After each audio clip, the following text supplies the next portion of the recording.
হচ্ছে। বলতে গেলে সারা মানুষ প্রাণ হারাচ্ছেন, লক্ষ লক্ষ মানুষ এই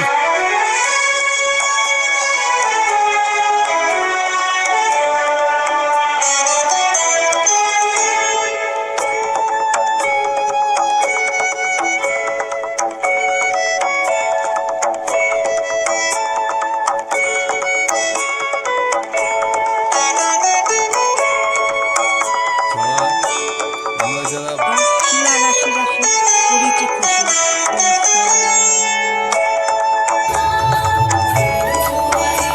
তেমন কবি, একাধারে সাহিত্যিক, একাধারে গীতিকার, একাধারে আমরা পাথেয় মনে করি। সুতরাং রবীন্দ্রনাথ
নমস্কার।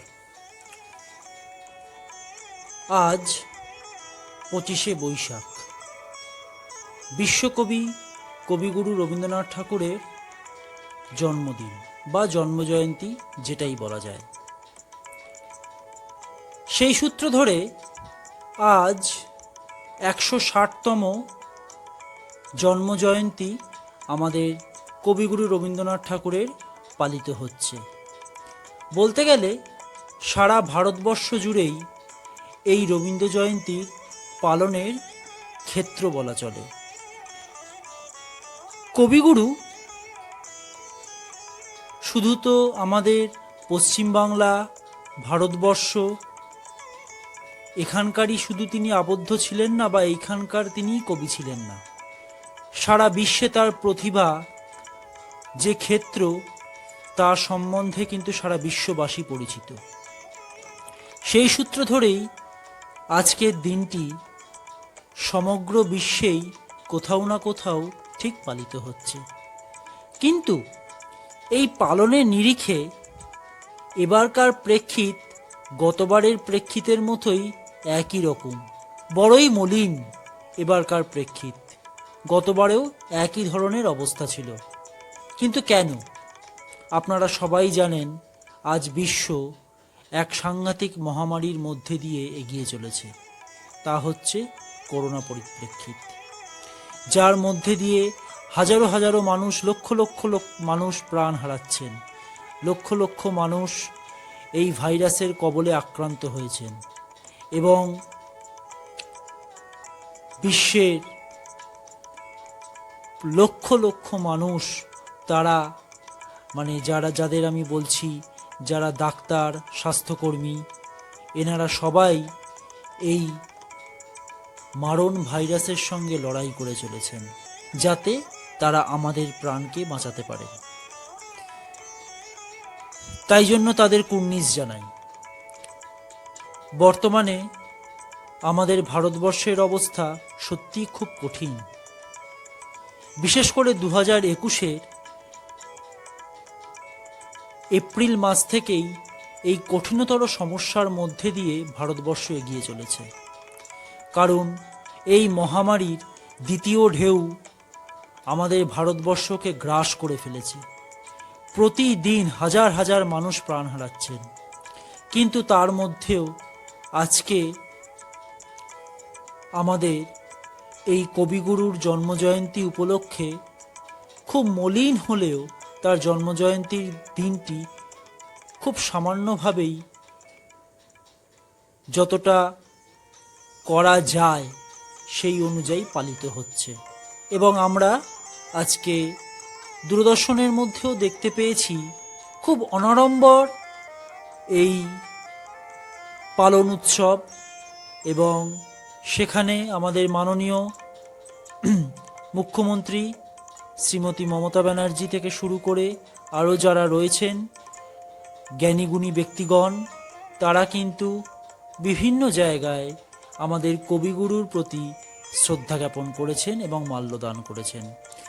এবং রবীন্দ্রভারতী বিশ্ববিদ্যালয়েও সেখানকার উপাচার্য এবং সহশিক্ষক শিক্ষিকাগণ এবং আমাদের কলকাতার পৌরসভার মেয়র, তিনিও কিন্তু সেখানে কবিগুরুর প্রতি শ্রদ্ধা জ্ঞাপন করেছেন। খুব অনাড়ম্বর এই শ্রদ্ধা জ্ঞাপন অনুষ্ঠান, কারণ আজকে সারা ভারতবর্ষ করোনার দ্বিতীয় ঢেউয়ে আক্রান্ত। সেই সূত্র ধরেই গতবারের ন্যায়, গতবারেও যেমন পরিপ্রেক্ষিত ছিল সেই ন্যায় আমাদের মৈত্রবাড়িতে আমরা চারজন, আমি, আমাদের পরিবারের প্রধান কর্ণধার শ্রী অলোক মৈত্র মহাশয়, আমার বাবা, আমার মা শ্রীমতী এশা মৈত্র এবং আমার স্ত্রী শ্রীমতী সুষমা মৈত্র এবং আমি শ্রী অর্ণব মৈত্র, এবং এই চারজনেই মিলেই কিন্তু আমরা এই খুব ছোট্ট করে রবীন্দ্রনাথ ঠাকুরের প্রতি আমাদের শ্রদ্ধা জ্ঞাপন অনুষ্ঠান আমাদের মৈত্রবাড়িতে পালন করছি। আমাদের পরিবারের যারা অন্য যেসব সদস্যগণ এবং সদস্যগণ ছিলেন, তাদের এবারে তারা এই জন্মজয়ন্তী পালনে আমাদের সঙ্গে অংশগ্রহণ করতে পারলেন না, কারণ মহামারীর প্রকোপ বড়ই কঠিন এই সময়, এবং মহামারীর প্রকোপের এতই বাড়বড়ন্ত, তাই জন্যে আমরা পরিবারের এই চারজনই মিলিত হয়ে আমাদের কবিগুরুর প্রতি আমরা শ্রদ্ধা জ্ঞাপন অনুষ্ঠানে মিলিত হয়েছি। কবিগুরুর কথা বললে শেষ করার নয়। তার যে বৃহৎ কর্মক্ষেত্র, তা আমাদের সবসময় সমৃদ্ধ করে রেখেছে, এবং আমরা চেষ্টা করব তার দার্শনিক ক্ষেত্র, তার যে দার্শনিক চিন্তাভাবনা, তার যে ভাবাবেগ, তার যে সংস্কৃতিমূলক পরিচয়, তার যে শৈল্পিক সত্তা, এই সমস্ত দিককে কেন্দ্র করে আমরা যাতে নিজেদের জীবনকে যতটা সম্ভব এক সর্বাঙ্গীন বিকাশের দিকে যেন এগিয়ে নিয়ে যেতে পারি। যাই হোক, আমরা অনুষ্ঠান একদম শুরুর ক্ষেত্রে চলে আসি, বা অনুষ্ঠানের শুভারম্ভের ক্ষেত্রে চলে আসি। আমার সামনেই উপবিষ্ট আমার মা আছেন, আমার বাবা আছেন, আমার স্ত্রীও আছেন। আমি প্রথমেই অনুরোধ করব আমার বাবা তথা মৈত্রবাড়ির প্রধান কর্ণধার শ্রী অলোক মৈত্র মহাশয়কে প্রদীপ প্রজ্বলনের মধ্যে দিয়ে এবং পুষ্পার্ঘ্য নিবেদনের মধ্যে দিয়ে আমাদের এই অনুষ্ঠানের শুভারম্ভ করতে এবং কবিগুরুর প্রতি শ্রদ্ধা জ্ঞাপন করতে। তাকে আমি আমার এই কবিগুরুর সামনে আসতে বলছি, এবং তিনি যাতে প্রদীপ প্রজ্বলনের মধ্যে দিয়ে অনুষ্ঠানের শুভারম্ভ করেন। অলোক মৈত্র শ্রী অলোক মৈত্র মহাশয়, আপনি পদার্পণ করুন।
ধন্যবাদ জ্ঞাপন করি শ্রী অলোক মৈত্র মহাশয়কে। তিনি প্রদীপ প্রজ্বলনের মধ্যে দিয়ে অনুষ্ঠানের শুভ সূচনা করলেন। আমি এবার শ্রীমতী এশা মৈত্র, শ্রীমতী সুষমা মৈত্র, ওনাদের আহ্বান করছি তারা প্রদীপ প্রজ্বলন করুক এবং পুষ্পার্ঘ্য নিবেদনের মধ্যে দিয়ে কবিগুরুকে শ্রদ্ধা জ্ঞাপন করুক। আপনারা আসুন।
ধন্যবাদ জ্ঞাপন করি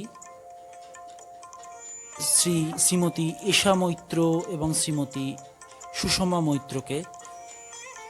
এবার আমি স্বয়ং শ্রী অর্ণব মৈত্র প্রদীপ প্রজ্বলন করব। তার আগে, প্রদীপ প্রজ্বলনের আগে একটা কথা বলতে চাই। আমার বাঁ পাশে কবিগুরুর ছবি এবং তার পাশে যেই মহাপুরুষকে আমরা দেখতে পাচ্ছি তিনি হচ্ছেন শ্রী রাসবিহারী বসু। আমি রাসবিহারী বসুর ছবিটা এইখানে রেখেছি এই কারণ এই মে মাসে 25 মে 1886 খ্রিস্টাব্দে তার জন্মগ্রহণ হয় এবং শ্রী রাসবিহারী বসুকে আমরা সবাই চিনি স্বাধীনতা সংগ্রামী হিসাবে, এবং INA ইন্ডিয়ান ন্যাশনাল আর্মি গঠনে তার অসামান্য ভূমিকার কথা। তার হাত ধরেই কিন্তু এই আজাদ হিন্দ বাহিনীর এই গঠন এবং তারপরে তার দায়িত্ব শ্রী সুভাষচন্দ্র বসুর হাতে ন্যস্ত করা, এই বিষয়গুলো সম্পর্কে কিন্তু আমরা সবাই ওয়াকিবহাল। এবং সেই জন্যেই আমি রবীন্দ্রনাথ ঠাকুরের পাশে শ্রী রাসবিহারী বসুর ছবিও সেখানে আমি সেখানে রাসবিহারী বসুর ছবি রেখেছি এবং তাকেও আমরা একই সাথে শ্রদ্ধা জ্ঞাপন করছি। প্রদীপ প্রজ্বলনে আমি এবার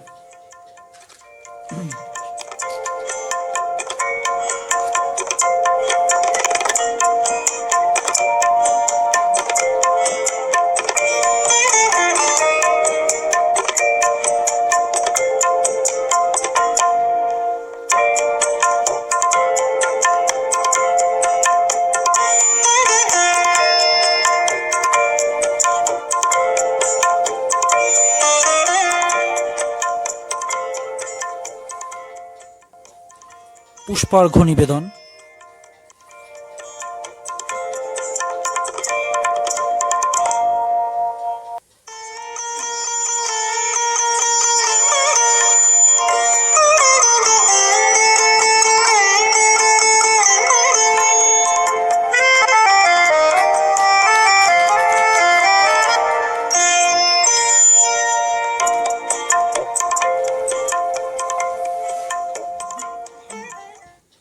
কবিগুরু এবং শ্রী রাসবিহারী বসুর পাদদেশে তাদের সামনে পুষ্পার্ঘ্য নিবেদন করা হলো এবং তাদের শ্রদ্ধা জ্ঞাপন অনুষ্ঠান শেষ করা হলো। এর পরবর্তী ক্ষেত্রে অনুষ্ঠানের দ্বিতীয় পর্যায়ে অর্থাৎ প্রদীপ প্রজ্বলন এবং পুষ্পার্ঘ্য নিবেদনের পরে অনুষ্ঠানের যে দ্বিতীয় পর্যায়ে কবিগুরুর সম্পর্কে কিছু বক্তব্য, তার সম্পর্কে কিছু সঙ্গীত এবং আরও কিছু নৃত্য পরিবেশন ইত্যাদি বিভিন্ন অনুষ্ঠানের মধ্যে দিয়ে আমরা কবিগুরুকে শ্রদ্ধা জ্ঞাপন করব এবং অনুষ্ঠানকে ধীরে ধীরে এগিয়ে নিয়ে যাব। তা প্রথমেই আমি একটু সময় চাইছি যে এর পরবর্তী ক্ষেত্রে আমরা কোনো বক্তৃতা রাখবো নাকি কোনো আবৃত্তি রাখবো, তাই জন্য একটুখানি সময় চেয়ে নিচ্ছি আপনাদের কাছ থেকে।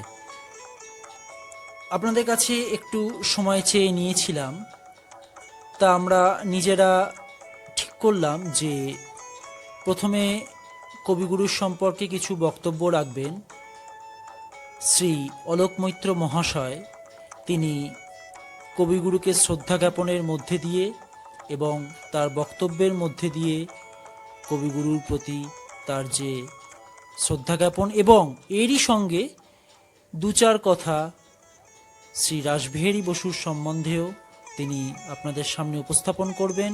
আমি এই উপস্থাপনের জন্য শ্রী অলোক মৈত্র মহাশয়কে এখানে আসার জন্য আহ্বান জানাচ্ছি। শ্রী অলোক মৈত্র মহাশয়, আপনি আসুন। নমস্কার। আজ 25শে বৈশাখ, কবিগুরু রবীন্দ্রনাথ ঠাকুরের 160তম জন্মজয়ন্তী পালন আমরা পরিবারের মধ্যে পালন করছি। তা সকলেই আমরা জানি যে আজকে 25শে বৈশাখ, যেটা বাইরে, যেটা ঘরে বাইরে যেটা হতো, বাইরে যেটা সম্ভব হচ্ছে না, আজ এই অতিমারির যে দাপট, সারা বিশ্বে অতিমারির দাপট। তো সেক্ষেত্রে আমরা এই পরিবারের মধ্যেই স্মরণ করব কবিগুরু রবীন্দ্রনাথকে এবং তাকে শ্রদ্ধা আমরা জানাচ্ছি আমাদের এই অনুষ্ঠানের মধ্যে দিয়ে। তো কবিগুরু রবীন্দ্রনাথ ঠাকুর কিন্তু সেই সময় এই অতিমারিতে, তখন প্লেগের একটা উপদ্রব হয়েছিল। সেই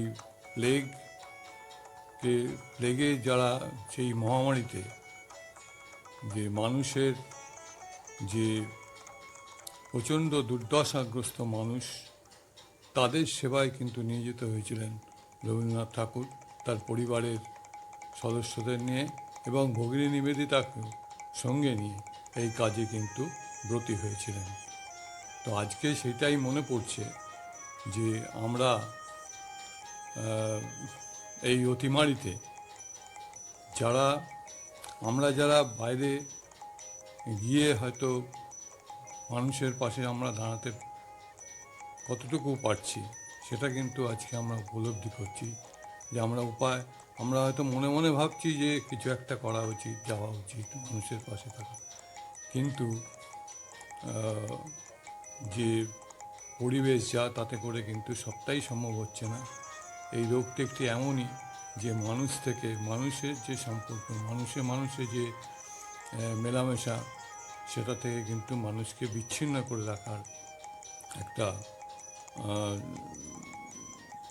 যে মানুষের মধ্যে বিচ্ছিন্নতাকে প্রতিষ্ঠা করে দিয়েছে। কিন্তু যারা নির্ভীকভাবে এই কাজে ব্রতী হয়েছেন, যেমন ফ্রন্টলাইনের ডাক্তারবাবুরা আছেন, স্বাস্থ্যকর্মীরা আছেন, আরও বিভিন্ন সমাজসেবী যারা নিজেদের জীবনকে উৎসর্গ করে দিয়ে আজকে এই অতিমারিকে যাতে পর্যদুস্ত করা যায়, এবং আমরা আশা করব তাদের এই প্রয়াস সার্থক হবে এবং আমরা এই অতিমারিকে জয় করে একে এই অতিমারি থেকে আমরা নিশ্চয়ই উতরে যাবো, পরিত্রাণ পাব, এটা আশা করি। এটাই আমাদের একমাত্র কামনা, আমরা যাতে শিগগিরই এর থেকে উদ্ধার পেতে পারি। আর এরপর রাসবিহারী বসু সম্পর্কে তো আমরা যেটুকু জানি, যে আপনারা শুনেছেন আমার উদ্বোধনী ভাষণে আমার পুত্র এ নিয়ে বলেছেন। আর স্বাধীনতা সংগ্রামে এবং নেতাজির যে গুরু বলা যায়, নেতাজিকে তিনি এই আইনের যে ভার অর্পণ করে গেছিলেন, এবং সেই স্বাধীনতা সংগ্রামী যে মানুষটি, তাকেও আমরা প্রচণ্ড শ্রদ্ধা জানাই এবং তাকে স্মরণ করে আমার ক্ষুদ্র বক্তব্য আমি শেষ করছি। নমস্কার। ধন্যবাদ শ্রী অলোক মৈত্র মহাশয়কে তার মূল্যবান বক্তব্য রাখার জন্য। তিনি তার বক্তব্যের মধ্যে দিয়ে আমাদের কবিগুরু রবীন্দ্রনাথ ঠাকুর এবং শ্রী রাসবিহারী বসু স্বাধীনতা সংগ্রামী তিনি একজন ছিলেন, তার প্রতি তিনি শ্রদ্ধা জ্ঞাপন করলেন। এবং এরপর আমি শ্রীমতী ঈশা মৈত্রকে আহ্বান জানাচ্ছি, একটি সঙ্গীত পরিবেশন করবেন, আবৃত্তি। তিনি আবৃত্তি করবেন এবং সেই জন্যে আবৃত্তি পরিবেশন করবেন এবং সেই জন্যে তাকে আমি এখানে আসতে অনুরোধ করছি এবং আবৃত্তির মধ্যে দিয়ে তিনি কবিগুরুর প্রতি শ্রদ্ধা জ্ঞাপন করবেন। শ্রীমতী ঈশা মৈত্র, আপনি আসুন। নমস্কার। রবীন্দ্রনাথ ঠাকুরের নির্ঝরের স্বপ্নভঙ্গ।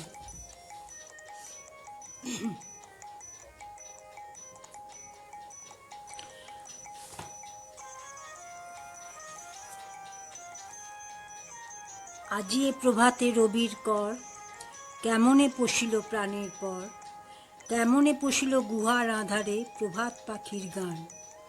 না জানি কেন রে এতদিন পরে জাগিয়া উঠিল প্রাণ, জাগিয়া উঠেছে প্রাণ, ওরে উথলি উঠেছে বাড়ি, ওরে প্রাণের বাসনা প্রাণের আবেগ রুদিয়া রাখিতে নারী। থরথর করি কাঁপিছে ভূধর, শিলা রাশি রাশি পড়িছে খসে, ফুলিয়া ফুলিয়া ফেনিল শরীর, গরজিক উঠিছে দারুণ রোষে। হেতায় হোতায় পাগলের প্রায়, ঘুরিয়া ঘুরিয়া মাতিয়া বেড়ায়, বাহিরেতে চায় দেখিতে না পায় কোথায় কারার দ্বার। কেন রে বিধাতা পাষাণ হেন, চারিদিকে তার বাঁধন কেন, ভাঙরে হৃদয় ভাঙরে বাঁধন, সাদরে আজিকে প্রাণের সাধু। লহরীর পরে লহরী তুলিয়া, আঘাতের পরে আঘাত কর। মাথিয়া যখন উঠেছে পরাণ, কিসের আধার কিসের পাষাণ, উতলি যখন উঠেছে বাসনা, জগতে তখন কিসের ডর।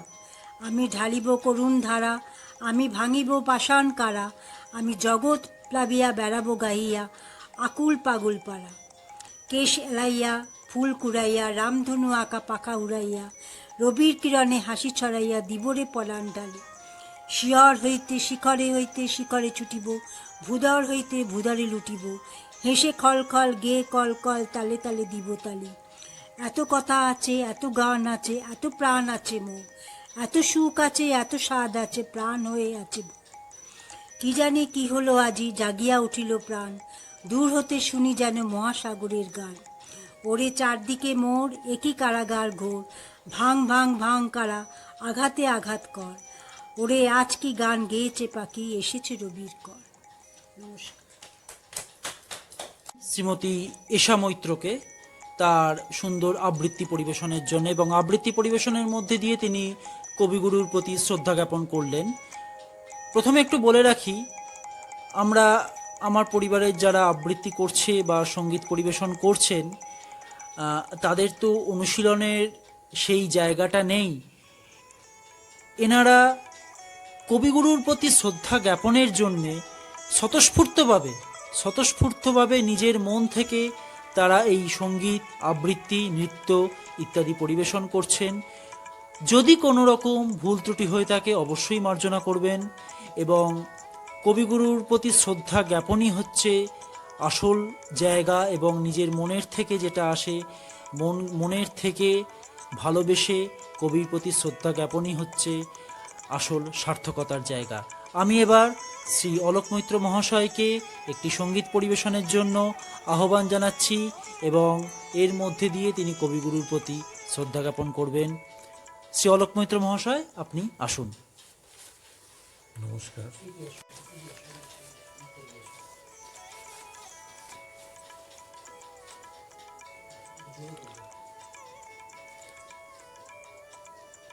একটা রবীন্দ্রসঙ্গীত গাইছি, যেটাকে আজকের এই 25শে বৈশাখ এর উদ্দেশ্য করেই রবীন্দ্রনাথ লিখেছিলেন।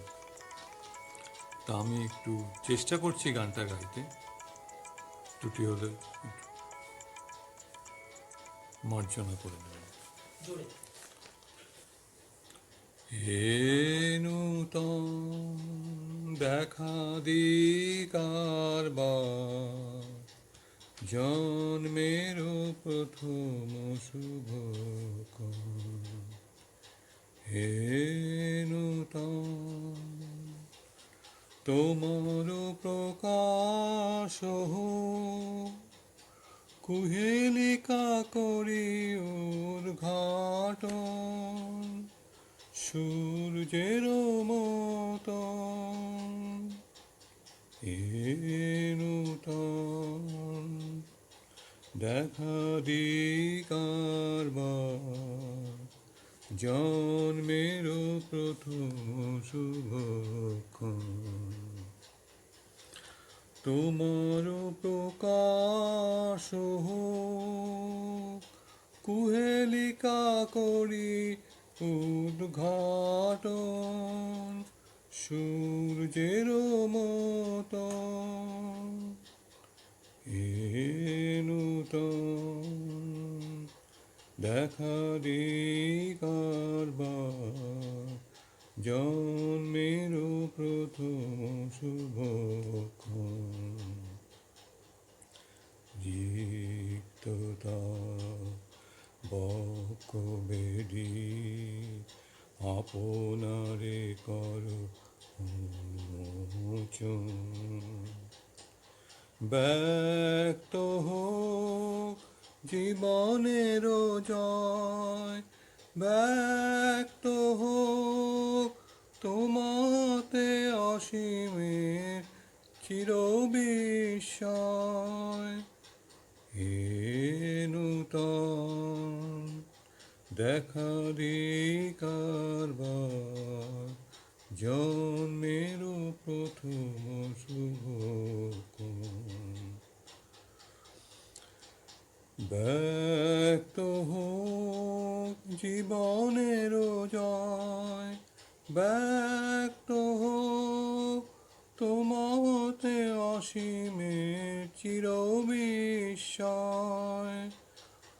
উদয় দিগন্তে শঙ্খ বাজে, মোর চিত্ত মাঝে। চিরনূতনের দিল ডাক, 25শে বৈশাখ। হে নূতন দেখা দিকার বার, জন্মের প্রথম শুভক্ষণ।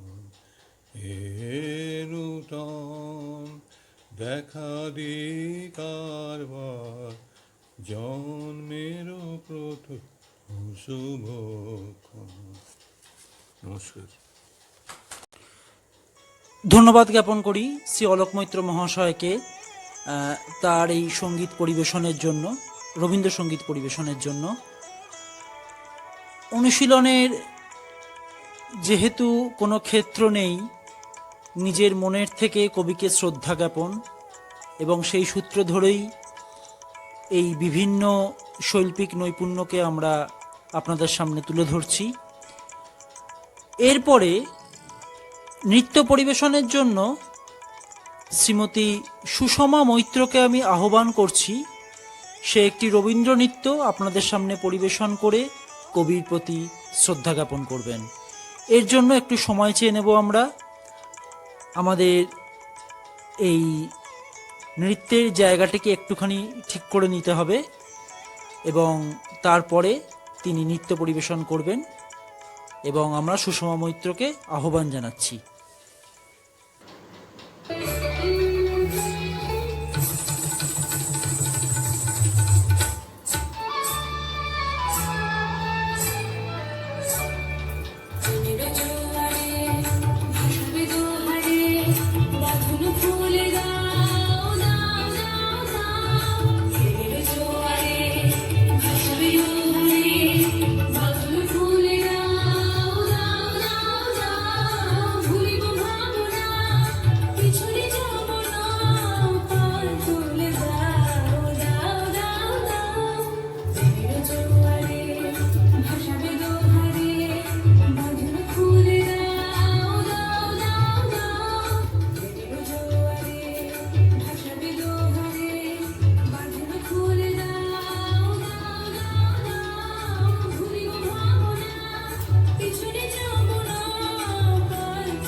ধন্যবাদ জ্ঞাপন করি শ্রীমতী সুষমা মৈত্রকে। সে খুব সুন্দর একটি নৃত্য পরিবেশনের মধ্যে দিয়ে, রবীন্দ্র নৃত্য, যার মধ্যে দিয়ে তিনি কবিগুরুর প্রতি শ্রদ্ধা জ্ঞাপন করলেন। তাকে অবশ্যই আমি বাহবা দেব, কারণ এই ছোট্ট জায়গার মধ্যে তিনি তার নৃত্যটিকে সুন্দরভাবে সংগঠিত করেছেন। এই জন্য তাকে সাধুবাদ জানাই। অনুষ্ঠানের একদম শেষ পর্যায়ে আমরা চলে এসেছি। অনুষ্ঠান শেষ হওয়ার আগে আমি আমার প্রয়াত আমার ঠাকুরদা শ্রী অমিয়নাথ মৈত্র, ঠাকুমা শ্রীমতী সুধারানী মৈত্র, আমার জেঠু শ্রী গুরুদাস মৈত্র এবং আমার দুই পিসি শ্রীমতী চৈতালি মৈত্র এবং শ্রীমতী চিন্ময়ী মৈত্র বিবাহের পর শ্রীমতী চিন্ময়ী দাস, এনাদের সবার প্রতি আমি শ্রদ্ধা জ্ঞাপন করি। আজ অনুষ্ঠানের শেষ পর্যায়ে আমি রবীন্দ্রনাথ সম্পর্কিত এবং রাসবিহারী বসু সম্পর্কিত খুব যৎসামান্য আলোচনার মধ্যে দিয়ে অনুষ্ঠানের সমাপ্তি ঘোষণা করব।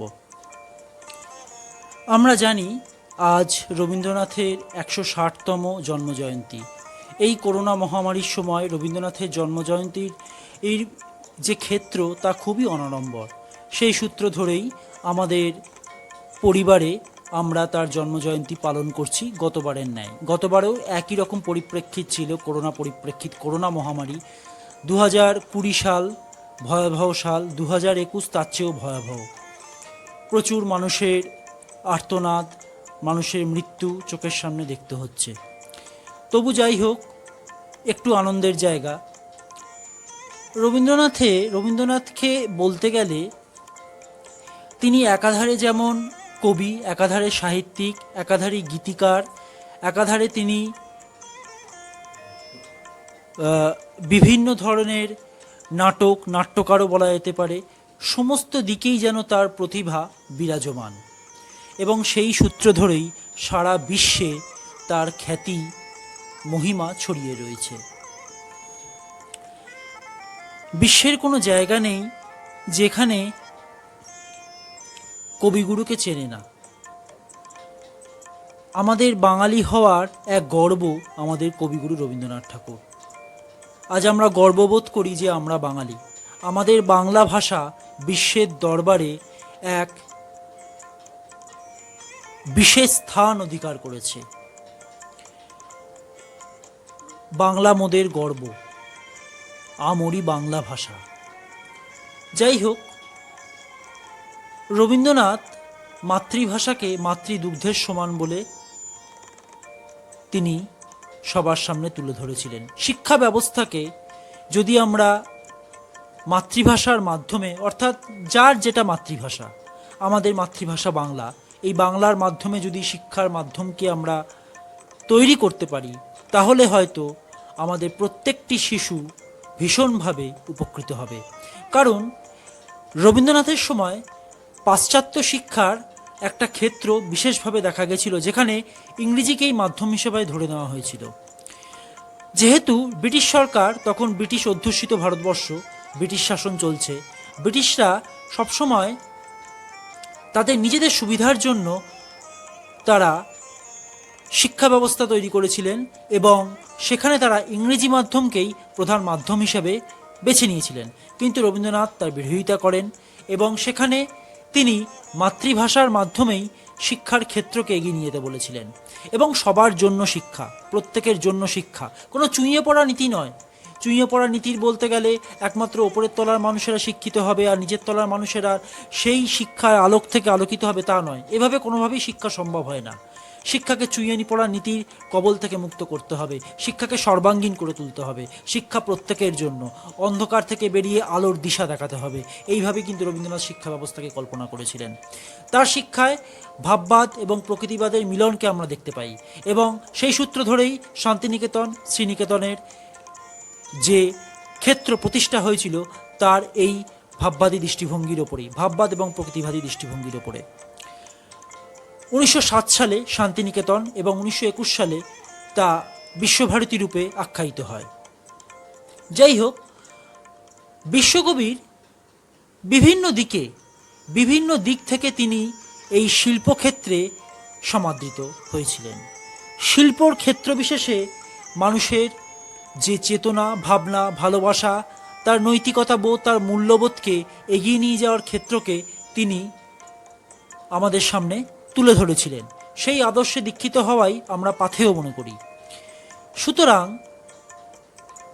রবীন্দ্রনাথের যদি শিক্ষা চিন্তা বলতে পারি, রবীন্দ্রনাথের শিক্ষার চিন্তা বলার মধ্যে অশক্তকে শক্তি দেওয়ার উপায়, তাই হচ্ছে শিক্ষা।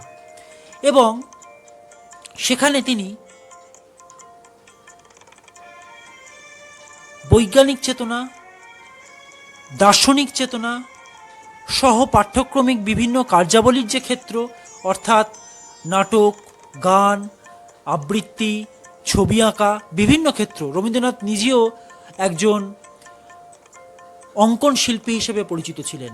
তার ছবির মধ্যে আমি বর্তমান যে সমকালীন যে চিত্রকলা, বা অর্থাৎ সমকালীন চিত্রকলাকে শুধু বর্তমান বললে হবে না, এ কিন্তু বহু যুগ আগে থেকেই চিত্রকলাকে যে ভাঙার মাধ্যম, চিত্রকলাকে যে এই গতানুগতিক পদ্ধতি থেকে ভেঙে দিয়ে নতুন এক রূপদান করা, তা কিন্তু রবীন্দ্রনাথ তিনি কিন্তু তার চিত্রকলাতেও কিন্তু সেই ধরনের একটি আঙ্গিক কিন্তু আমরা দেখতে পাই। পাশ্চাত্য চিত্র, প্রাচ্য চিত্রকলা, পাশ্চাত্য শিক্ষা, প্রাচ্য শিক্ষা ব্যবস্থা, এই সব শিক্ষা ব্যবস্থার মধ্যে মেল বন্ধনের জায়গাকে রবীন্দ্রনাথ বিশেষভাবে গুরুত্ব দিয়েছিলেন। তার শিক্ষা ভাবনার মধ্যে দার্শনিক চিন্তা, বিজ্ঞান চেতনা, সাংস্কৃতিক চেতনা, শৈল্পিক চেতনা সমস্ত দিক থেকে সেই রসদ যেন পরিপূর্ণ হয়ে আছে, যা মানুষকে এগিয়ে নিয়ে যেতে অনেক সাহায্য করে। তিনি স্বাধীন চেতনার একটি ক্ষেত্র তৈরি করেছিলেন। তিনি পড়াশোনার মধ্যে তিনি বলেছিলেন যে শিক্ষাকে বাহন করতে, বহন না করতে, অর্থাৎ শিক্ষা যাতে বাহন হয়, শিক্ষা যাতে বহন না হয়ে যায়, সেই পরিপ্রেক্ষিতে তিনি চেষ্টা করার ক্ষেত্র তৈরি করেছিলেন। তিনি শিক্ষক এবং ছাত্রের মধ্যে এক অপরূপ সম্পর্কের কথা বলেছিলেন, এক গুরু শিষ্যের সম্পর্কের কথা বলেছিলেন। এছাড়া আমরা এই 25শে বৈশাখের ক্ষেত্র বিশেষে তার ভাগ্নি সরলা দেবী, তিনি কিন্তু প্রথম রবীন্দ্রনাথ ঠাকুরের জন্মজয়ন্তী পালন করেন 25শে বৈশাখ। তার এক অদ্ভুত প্রেক্ষাপট রয়েছে। তিনি পার্ক স্ট্রিটে থাকতেন। পার্ক স্ট্রিট থেকে তিনি রবীন্দ্রনাথের বাড়িতে আসছেন। রবীন্দ্রনাথ ঘুমিয়ে আছেন। তিনি তার পায়ের কাছে ধুতি, তারপর তার হাতে তৈরি করা কুন্দ ফুলের মালা প্রভৃতি দিয়ে কবিকে শ্রদ্ধা জ্ঞাপন করছেন এবং কবিকে ডাকছেন। কবি যখন উঠে এলো এবং তার ডাকাডাকি শুনে বাড়ির সবাই উঠে পড়েছে এবং সেই সূত্র ধরে সবার মুখে ধ্বনিত হচ্ছে আজকে কবির জন্মদিন। এবং সেই দিন থেকেই কিন্তু আমাদের কবিগুরুর জন্মজয়ন্তী পালিত এই 25শে বৈশাখ কিন্তু শুরু হয়ে যায়। সম্ভবত 1886 সালেই কিন্তু এই ঘটনা ঘটে। কিন্তু তার আগের বছর 1887 সাল, সেই সময় রবীন্দ্রনাথ বেশ কিছু উক্তি তিনি করেছিলেন। সেই প্রেক্ষাপট আমি একটু পরে যাব। আরেকটি কথাও বলি, রবীন্দ্রনাথের চিঠির ক্ষেত্রে রবীন্দ্রনাথ চিঠি লিখবেন। ছোটবেলা থেকেই তিনি, তার বাবা বাইরে থাকতেন, দেবেন্দ্রনাথ মহাশয়কে তিনি চিঠি লিখছেন। চিঠি লেখার ক্ষেত্র বিশেষে তিনি তাদের যে পারিবারিক এই যেসব গুরুজনরা ব্যক্তিগণ রয়েছেন যারা তাদের বিভিন্ন জমিদারির কাজকর্ম সামলান, তাকে বলছে, সে হয়তো ছোটদের কথায় অত বেশি তেমন গুরুত্ব দিচ্ছে না। রবীন্দ্রনাথের এই ছোটোবেলাকার চিঠি তার বাবার কাছে হয়তো 3 থেকে 4টি কিন্তু পৌঁছেছিল, বাকি কিন্তু অনেক চিঠি কিন্তু রবীন্দ্রনাথের বাবা কিন্তু পাননি। হয়তো তিনি খুব ছোট ছিলেন রবীন্দ্রনাথ এবং সেই সময় সেই চিঠির হয়তো তেমন তারা গুরুত্ব দেননি। কিন্তু রবীন্দ্রনাথের সেই সময়কার চিঠির ক্ষেত্রে এক প্রাসঙ্গিকতা রয়েছে, যা তার মায়ের ক্ষেত্র ধরে, অর্থাৎ তার মান হচ্ছে সারদা সুন্দরী দেবী, ঠিক আছে। এবং সেইখানে তিনি বলছেন সেই সময় ব্রিটিশদের প্রথম খুব শত্রু ছিল হচ্ছে রুশ বাহিনী। রুশরা নাকি ভারতবর্ষ আক্রমণ করবে, ব্রিটিশ শাসন অধ্যুষিত ভারতবর্ষে। সেই সূত্র ধরে রবীন্দ্রনাথের মাতা খুব চিন্তিত, তার স্বামী বাইরে আছেন। রবীন্দ্রনাথের মাতা যখন অনেকের কাছে গেলেন এই চিঠির বিষয়, তার এই উদ্বেগের বিষয়, সেই সময় কিন্তু তাকে সেইভাবে কেউ গুরুত্ব দেননি। তখন বাধ্য হয়ে তিনি রবীন্দ্রনাথের কাছে চলে এলেন, তার ছেলের কাছে এলেন যে বাবা তুই একটা চিঠি লেখ তোর বাবাকে, যে এরকম তার খুব চিন্তা হচ্ছে। তা সেই চিঠি রবীন্দ্রনাথ তার বাবা দেবেন্দ্রনাথকে পাঠিয়েছিলেন এবং দেবেন্দ্রনাথ তার উত্তরে লিখেছিলেন যে কোনো চিন্তা করো না, আমি আমি রুশ বাহিনীকে ঠেকিয়ে দেবো, রুশ বাহিনী আমার ভয় পালিয়ে যাবে। এই ধরনের বিভিন্ন উক্তির কিন্তু জায়গা কিন্তু রয়েছে। এরপরে কালিম্পংয়ের ক্ষেত্র রয়েছে রবীন্দ্রনাথের, সেইখানকার যে বাংলো রয়েছে, সেইখানকার যে ঐতিহাসিক প্রেক্ষাপট রয়েছে, তার তো ঐতিহাসিক নিদর্শন বলে শেষ করা যাবে না, খুব সংক্ষেপে আলোচনা করছি। এছাড়া তার জাহাজ ভ্রমণের কথা রয়েছে, তার একদম কৈশোরকালে একটি প্রেমের গল্প রয়েছে, সেই প্রেমের গল্পের নায়িকা হচ্ছে আন্না, তার নাম অনুসারে রবীন্দ্রনাথ তার নাম রেখেছিলেন। এবং এছাড়া রবীন্দ্রনাথের মা যখন মারা যাবেন সেইখানকার একটি আঙ্গিক রয়েছে। আমি কয়েকটি উক্তি আমি একটু তুলে ধরতে চাই রবীন্দ্রনাথের, কবিগুরুর, এবং সেই উক্তিগুলো তুলে ধরে রবীন্দ্রনাথ ঠাকুরকে আমরা স্মরণ করব। আমি একটু উক্তিগুলো তুলে রাখছি, আমি একটি খাতা নিয়ে এসেছি, সেই উক্তিগুলোর পরিপ্রেক্ষিতে আমি কিছু উক্তি তুলে ধরছি, শুনুন আপনারা।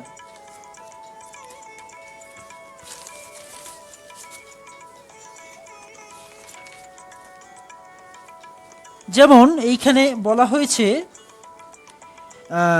সরলা দেবী তার ভগিনী তিনি বলছে, দেখুন, রবিমামার প্রথম জন্মদিন উৎসব আমি করাই। তার যে আত্মজীবনী, যে কথাটি গল্পটি মানে বইটি রচনা করেছিলেন জীবনের ঝরা পাতা, সরলা দেবী জীবনের ঝরা পাতা, সেখানে তিনি লিখছেন, রবিমামার প্রথম জন্মদিন উৎসব আমি করাই। তখন মেজমামা ও নতুন মামার সঙ্গে তিনি 49 নম্বর পার্ক স্ট্রিটে থাকেন। অতি ভেতরে উল্টো দিকের কাশিয়াবাগান বাড়ি থেকে পার্ক স্ট্রিট নিঃশব্দে তার ঘরে তার বিছানার কাছে গিয়ে এ বাড়ির বকুল ফুলের নিজের হাতে গাঁথা মালা ও বাজার থেকে আনা বেলফুলের মালার সঙ্গে অন্যান্য ফুল এবং একজোড়া ধুতি চাদর তার পায়ের কাছে রেখে প্রণাম করে তাকে জাগিয়ে দিলুম। তখন আর সবাই জেগে উঠলেন। পাশেই নতুন মামার ঘর, রবির জন্মদিন বলে একটা সাড়া পড়ে গেল। সেই বছর থেকে পরিজনদের মধ্যে তার জন্মদিন উৎসব পালন করা শুরু হলো। এগুলো বিভিন্ন ঐতিহাসিক প্রেক্ষাপট। 1887 সালের 7ই মে প্রথম 25শে বৈশাখ উৎসব কিন্তু শুরু হয়। রবীন্দ্রনাথের বয়স তখন কিন্তু ছিল মাত্র 26 বছর। এখানেও একটা উক্তি আছে, দেখুন, শ্রী শচন্দ্র মজুমদার লিখেছিলেন, আমি এই উক্তিগুলো একটু নোট করে রেখেছি। আজ আমার জন্মদিন 25 বছর পূর্বে, রবীন্দ্রনাথ বলছেন এখানে, আজ আমার জন্মদিন 25 বছর পূর্বে এই 25শে বৈশাখ আমি ধরণীতে বাধিত করতে অবতীর্ণ হয়েছিলুম। জীবনে এখন আরও অনেকগুলো 25শে বৈশাখ আসে, এই আশীর্বাদ করুন। তিনি শচন্দ্র মজুমদারের কাছে এই আশীর্বাদ চেয়েছিলেন। এরপরে আছে 1936 সালে নববর্ষের দিন, 1940 সালে শান্তিনিকেতনের ক্ষেত্র। আমি একটুখানি এই যে দে পড়ে দে আমায় তোরা, এই জায়গাটা যেখানে মায়ের সঙ্গে তার চিঠির বিনিময়ের জায়গাটা একটু পড়ে শোনাচ্ছি, শুনুন। উক্তি রয়েছে, বেশ মনে আছে আমাদের ছেলেবেলায় কোনো এক সময় গভর্নমেন্টের চিরন্তন জুজু রাশিয়া কর্তৃক ভারত আক্রমণের আশঙ্কা লোকের মুখে আলোচিত হইতেছিল। এই জন্যে মার মনে অত্যন্ত উদ্বেগ উপস্থিত হইয়াছিল। বাড়ির লোকেরা নিশ্চয়ই কেহ তাহার এই উৎকণ্ঠা সমর্থন করেন নাই। মা সেই কারণে পরিণত বয়স্ক দলের সহায়তা লাভের চেষ্টার হতাশা হইয়া শেষকালে এই বালকের আশ্রয় করিলেন। আমাকে বলিলেন, রাশিয়ানদের খবর দিয়া কর্তাকে একখান চিঠি লিখত। মাতার উদ্বেগ বহন করিয়া পিতার কাছে সেই আমার প্রথম চিঠি। কেমন করিয়া পাঠ লিখিতে হয়, কি করিতে হয়, কিছুই জানি না। দপ্তরখানার মহানন্দ মুন্সির শরণাপন্ন হইলাম। এই চিঠির উত্তর পাইয়াছিলাম। তাহাতে পিতা লিখিয়াছেন, ভয় করিবার কোনো কারণ নেই, রাশিয়ানকে তিনি স্বয়ং তাড়াইয়া দিবেন। এই ধরনের বিভিন্ন ক্ষেত্র আমরা প্রায়। প্রেম এসেছিল নিঃশব্দ চরণে। দেখুন এখানে বলছে, যেটা বললাম, রবীন্দ্রনাথ তখন মুম্বাইয়ে গেছেন, মুম্বাইয়ে একটি বাড়িতে রয়েছেন, এবং সেইখানেই তার এই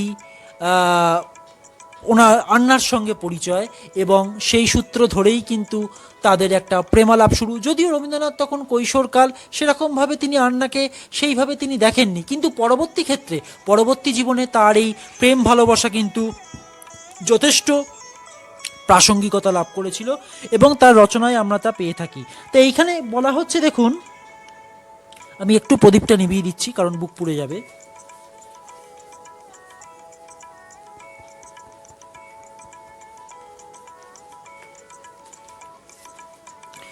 এখানে বলা হচ্ছে কবির কাছ থেকে তিনি পেয়েছিলেন একটা ডাকনাম, ভালো লেগেছিল আন্নার। আন্না বলেছিলেন, কবি তোমার গান শুনলে আমি বোধ হয় আমার মরণ দিনের থেকেও প্রাণ পেয়ে জেগে উঠতে পারি। কবি লিখেছেন, মনে পড়েছে তার মুখেই প্রথম শুনেছিলুম আমার চেহারার তারিফ। খুব খুব আগ্রহ একটা কথাবার্তা। দেখুন, একবার আমাকে বিশেষ করে বলেছিলেন, একটা কথা আমার রাখতেই হবে, তুমি কোনোদিনও দাড়ি রেখো না, তোমার মুখের সীমানা যেন কিছুতেই ঢাকা না পড়ে। তার মানে কত সাংঘাতিক কথা। কবিগুরুর তার যে বিস্তৃত পথ, তার যে বিস্তৃত শিল্পকর্ম, সমস্ত কিছুর মধ্যে দিয়ে যেন এই কথাটির একটি প্রাসঙ্গিকতা রয়েছে। তার মুখ যেন সবসময় উজ্জ্বল থাকে, তার মুখে যেন কোনো রকম অবয়ব না চলে আসে, এই একটা ক্ষেত্র বা কোনো একটা মুখাবরণ যেন তার মধ্যে তৈরি না হয়, মুখাবরণ বলা যেতে পারে, তার যেন তৈরি না হয়, তার মুখ যেন সবসময় উন্মুক্ত থাকে। কত বড় কথা এটা। যাই হোক, এরপরে কবির সঙ্গে তার অনেক ধরনের কথাই হয়। এরপরে তার আমরা আরেকটু জায়গায় যাই। এখানে তার আরেকটি উক্তি রয়েছে, আছে দুঃখ আছে মৃত্যু। সারদা সুন্দরী দেবীর মৃত্যু হয়েছে। রবীন্দ্রনাথ লিখছেন, প্রভাতে উঠিয়া যখন মার মৃত্যু সংবাদ শুনিলাম, তখনও সে কথাটার অর্থ সম্পূর্ণ গ্রহণ করিতে পারিলাম না। বাহিরের বারান্দায় আসিয়া দেখিলাম তাহার সুসজ্জিত দেহ প্রাঙ্গণে খাটের উপর শোয়ানো, কিন্তু মৃত্যু যে ভয়ঙ্কর সে দেহে তাহার কোনো প্রাণই ছিল না, তার কোনো প্রমাণ ছিল না। সেদিন প্রভাতের আলোকে মৃত্যুর যে রূপ দেখেছিলাম তাহা সুখসুপ্তির মতোই প্রশান্ত ও মনোহর। জীবন হইতে জীবনান্তরে বিচ্ছেদ স্পষ্ট করিয়া চোখে পড়িল না। কেবল যখন তাহার দেহ বহন করিয়া বাড়ির সদর দরজার বাহির লইয়া গেল এবং আমার তাহার পশ্চাৎ শ্মশানে চলিলাম, তখনই শোকের সমস্ত ঝড় যেন এক দমকায় আসিয়া মনের ভিতরটাকে এই একটা হাহাকার তুলিয়া দিল যে এই বাড়ির দরজা দিয়া মার একদিনও তাহার নিজের এই চিরজীবনের ঘরকন্যার মধ্যে আপনার আসনটিকে আসিতে বসিবেন না। তার মানে মা চলে যাচ্ছেন, মাত্র 13 বছর 10 মাস বয়স তখন কবির। মা চলে যাচ্ছেন, মা মারা গেছেন। প্রথমে সেই অনুভূতি তিনি বুঝতে পারেননি। যখন মার সঙ্গে মা প্রধান দুয়ার ধরে বেরিয়ে যাচ্ছে, শ্মশানে চলে যাচ্ছেন, তখন যেন কবির মনের মধ্যে সেই চেতনা আবির্ভূত হলো যে মা আর কখনো ফিরে আসবেন না। কত আবেগপ্রবণ কথা। এই আবেগপ্রবণতার মধ্যে দিয়েই কিন্তু কবি বিভিন্ন ধরনের, এই কবির যে লেখার মধ্যে বিভিন্ন তার এই আবেগের পরিচয় কিন্তু আমরা পেয়ে থাকি। সমস্ত দিক থেকে কিন্তু কবি যেন সবসময় পরিপূর্ণ এক জায়গার আর অবকাশ আমাদের সামনে রেখে যান। এরপরে আর একটা যেটা কথা রয়েছে, তিনি যেমন এইখানে সাগর উঠিয়া তরঙ্গিয়া বাতাস বহে বেগে, তার মানে কবি জাহাজে যাচ্ছেন, জাহাজে তিনি অসুস্থ হয়ে পড়েছেন। 6 দিন ধরে তার অসুস্থতা, তাকে সেবা করছেন একজন স্টুয়ার্ট, এবং সেইখানে তার প্রতি তার যে আবেগ, কিভাবে তাকে সেই জাহাজের সেই ভদ্রলোক তাকে সেবা করে যাচ্ছেন, তার কথাও তিনি বলে গেছেন।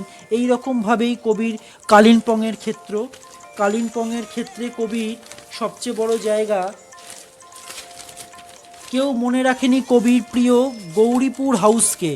গৌরীপুর হাউস যেটা হচ্ছে কালিম্পংয়ের সবচেয়ে বড় জায়গা, যেখান থেকে কবি তার একদম শেষ বয়সের দিকে যেখান থেকে কবি এই কবিতা আবৃত্তি করেছিলেন, সেই সময় কালিম্পংয়ের ওখানে প্রথম টেলিফোনের লাইন বসবে, এবং টেলিফোনের লাইন বসার সূত্রপাতে কলকাতার আকাশবাণীর পক্ষ থেকে রবীন্দ্রনাথকে কবিতার কিছু অংশ তাকে আবৃত্তি করতে বলা হয়েছিল, এবং সেই আবৃত্তি সারা দেশে কিন্তু ছড়িয়ে পড়েছিল সেই আকাশবাণীর মধ্যে দিয়ে। এবং সেই হাউসটি ছিল হচ্ছে কালিম্পংয়ের গৌরীপুর হাউস, যা বিখ্যাত, কিন্তু যা এখন অপাঙ্ক্তেয় হয়ে গেছে, মানুষ সেখানে যাচ্ছে না, মানুষ যেন সেইখানকার কথা ভুলে গেছে। ঠিক আছে, আমি একটু অনুরোধ করব, সুষমা দেখো তো একটু রেকর্ডিংটা হচ্ছে নাকি, একটু অনুরোধ করছি, একটু বিঘ্ন ঘটছে একটুখানি কথা বলতে। আমি একটু দেখে নেব রেকর্ডিংটা হচ্ছে নাকি, একটুখানি দেখতে বলছি। হচ্ছে? হ্যাঁ, একদম শেষ পর্যায়ে তা সেই গৌরীপুর হাউস কালিম্পংয়ে অবস্থিত। তা সেইখান থেকে কবি কিন্তু সেই প্রচার করেছিলেন, যেখানে হচ্ছে ক্যালকাটার টেলিফোনের লাইন সেখানে বসছে, এবং সেই সূত্র ধরে বেতার যোগে সেখানে কবির এই কবিতা তিনি বলে গেছেন। এবং সেই সময় তিনি যখন সেখানে এসছিলেন, অনেকের কবি নিজে ভেবেছেন, আমি কেন এতদিন পর এখানে এলাম। দার্জিলিং, কার্শিয়াং, কালিম্পং তিনটেই শৈল শহর। দার্জিলিং, কার্শিয়াংয়ে কবি বহুবার গেছেন, কিন্তু কালিম্পংয়ে কেন এলেন না? কিন্তু কালিম্পং হচ্ছে তার একটি এক ঐতিহ্যমণ্ডিত জায়গা, সেই যে তার গৌরীপুরা হাউস, যা কিন্তু এখন মানুষ জানেনও না সেইখানকার কথা। মানুষ কিন্তু সেখানে কিন্তু কবি গেছিলেন, এবং বলতে গেলে কালিম্পংয়ে সেখানে তিনি 130 দিন, 3বার এসেছিলেন, 130 দিন সেখানে ছিলেন, এবং সেখানে থেকে তিনি অনেক কবিতা, নাটক তিনি রচনা করেছেন। এমনকি সেই গৌরীপুরে হাউসের যে মালিক, তাকে ছেড়ে দিয়েছিলেন, তাকে সেই মালিক কবিগুরু আসবেন বলে পুরো হাউসটি তার জন্য ছেড়ে দিয়েছিলেন, যাতে কবির কোনো অসুবিধা না হয়, কবির যাতে বিভিন্ন যে এই কাজকর্ম, যে শৈল্পিক যে কাজকর্ম, তা যেন কবি সেখানে বসে করতে পারেন। এক ঐতিহ্যমণ্ডিত জায়গা। যদি আপনাদের কোনোদিন সম্ভব হয়, অবশ্যই কালিম্পংয়ের গৌরীপুরা হাউসে গিয়ে একবার দেখে আসবেন। কবির স্মৃতি বিজড়িত এই হেরিটেজ হাউস। ঠিক আছে, তো এইরকম বিভিন্ন পরিচয় কিন্তু আমরা সেখানে পেয়ে থাকি। এখানে কিছু উক্তি উল্লেখ করার মধ্যে, যেমন যে কবিকণ্ঠ, আজও মম জন্মদিন সদ্যই প্রাণের প্রাণপথে, ডুব দিয়ে উঠেছে সে বিলুপ্তির অন্ধকার হাতে, মরণের ছাড়পত্র নিয়ে। এই কবিতাটি তিনি গৌরীপুর হাউস থেকে বেতার যোগে প্রচার করেছিলেন সন্ধে 7:30টার সময়। বেতার যোগে ওখানকার যে বেতারের যিনি টেকনিক্যাল যিনি ডাইরেক্টর ছিলেন এবং যে যন্ত্রবিদ, তিনি এসে সমস্ত ব্যবস্থা কিন্তু তখন করে গেছিলেন। তার নামটা এখানে উল্লেখ আছে, স্টেশন ডিরেক্টর নিরঞ্জন মজুমদার এবং যন্ত্রবিদ অশোক সেন আগে থেকেই পাকা করে গেছেন সব যান্ত্রিক ব্যবস্থা। টেলিফোন লাইনও পাতা হয়েছে কয়েকদিন আগে। তার আগের দিন কালবৈশাখী ঝড় এসছে, তবু কিন্তু টেলিফোন লাইনে কোনো বিঘ্ন ঘটেনি। কবির সেই এই যে অকৃত্রিম যে সৃষ্টি, বিভিন্ন ধরনের স্মৃতি, তা কিন্তু মানুষকে আজও বেদনাবহুল করে তোলে। এই গৌরীপুরা হাউস কালিম্পংয়ের শহরের যে এক ঐতিহ্যমণ্ডিত ক্ষেত্র, তা কিন্তু বলার অপেক্ষা রাখে না। এখন হয়তো সেই জায়গার নামটা হয়তো আমরা অনেকে ভুলে গেছি, অনেকেই কিন্তু সেখানে কিন্তু যান না, কিন্তু সেখানকার রবীন্দ্রনাথের, আমাদের কবিগুরুর যে বিভিন্ন কর্মকাণ্ড ছড়িয়ে ছিটিয়ে আছে, তিনবার তিনি সেখানে গেছিলেন, 130 দিন সেখানে ছিলেন, বিভিন্ন কর্মকাণ্ড সেখানে কিন্তু তার ছড়িয়ে আছে। এবং এই গৌরীপুর হাউসে আগেই বলেছি, সেখানকার যে মালিক, সেই মালিক কিন্তু কবি আসবেন বলে পুরো বাড়িটি তার জন্য কিন্তু ছেড়ে দিয়েছিলেন। তিনি কবিগুরু যাতে তার শৈল্পিক কীর্তিকলাপ সেই বাড়িতে নির্দ্বিধায় যাতে করে উঠতে পারেন। যাই হোক, কবিগুরুর কর্মকাণ্ডের শেষ নেই। তিনি আমাদের হৃদয়ে রয়েছেন, তিনি আমাদের সাথে রয়েছেন, এবং এই সূত্র ধরেই তার যে শিক্ষাচিন্তার যে আঙ্গিক, তার শিক্ষাচিন্তার আঙ্গিকে মানুষের চেতনা বৃদ্ধি, একজন ব্যক্তির বা শিশুর সর্বাঙ্গীন বিকাশের প্রেক্ষিত, দার্শনিক চিন্তাভাবনার প্রেক্ষিত, মানুষের মূল্যবোধ, নৈতিকতার বোধ, চারিত্রিক গুণের উন্নতি, সমস্ত দিক থেকে কিন্তু তিনি শিক্ষাকে এগিয়ে নিয়ে যাওয়ার পরিকল্পনা করেছিলেন। এইভাবেই তিনি শিক্ষা চিন্তার ক্ষেত্রকে তিনি কিন্তু আমাদের সামনে তুলে ধরেছিলেন, যা আমাদের আজও পাথেয়, এবং আজও পাথেয় কারণ আমরা সেইভাবেই কিন্তু এগিয়ে চলি, এবং সেইভাবেই এগিয়ে যেতে হবে। সমস্ত দিক থেকে কিন্তু আমরা কবির যে বিভিন্ন চেতনার আঙ্গিকে আমাদেরকে উদ্বুদ্ধ করতে হবে। এবং এই সূত্র ধরেই আমি সশ্রদ্ধ প্রণাম আরেকবার জানাচ্ছি কবিগুরু এবং আমাদের রাসবিহারী বসুর, শ্রী রাসবিহারী বসু, যিনি স্বাধীনতা সংগ্রামী, INA, Indian National Army, Azad Hind Fauj গঠনে যার অকৃত্রিম ভূমিকা ছিল, এবং যার দায়িত্ব তিনি ন্যস্ত করেছিলেন নেতাজি সুভাষচন্দ্র বসুর ওপর। একটু দেখো রেকর্ডিংটা হচ্ছে নাকি, হচ্ছে? আচ্ছা, রেকর্ডিংয়ের আসলে হয়তো একটু প্রবলেম হতে পারে।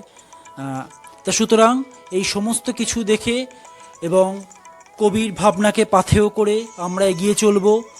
এবং কবি মহামারীর সময়ও যখন প্লেগ হয়েছিল ভারতবর্ষে, তখনও তিনি তার সর্বস্ব উজাড় করে দিয়েছিলেন এখানে। এখনও সেই রকমই অবস্থা ভারতবর্ষের। আমরা দুর্বিষহ অবস্থার মধ্যে দিয়ে চলেছি, তবুও আমরা জেগে উঠব, নতুন আলোকে আলোকিত হব ও নতুন আলোকের মধ্যে দিয়ে আমরা এগিয়ে যাব। এবং শিক্ষার দিক থেকে হোক, সমস্ত দিক থেকে হোক, এই বলেই আমি অনুষ্ঠান শেষ করব। আমাদের পরিবারের শ্রী অলোক মৈত্র মহাশয়, শ্রীমতী এশা মৈত্র, শ্রীমতী সুষমা মৈত্র, শ্রীমতী কৃষ্ণা মৈত্র এবং আমাদের পরিবারে যারা পরলোক গমন করেছেন সবার প্রতি এবং কবিগুরু এবং শ্রী রাসবিহারী বসুর প্রতি শ্রদ্ধা জ্ঞাপন অনুষ্ঠানের মধ্যে দিয়ে শ্রদ্ধার্ঘ্য নিবেদনের মধ্যে দিয়ে আমরা মৈত্রবাড়ির এই ছোট্ট অনুষ্ঠান এখানেই সমাপ্ত করলাম। নমস্কার।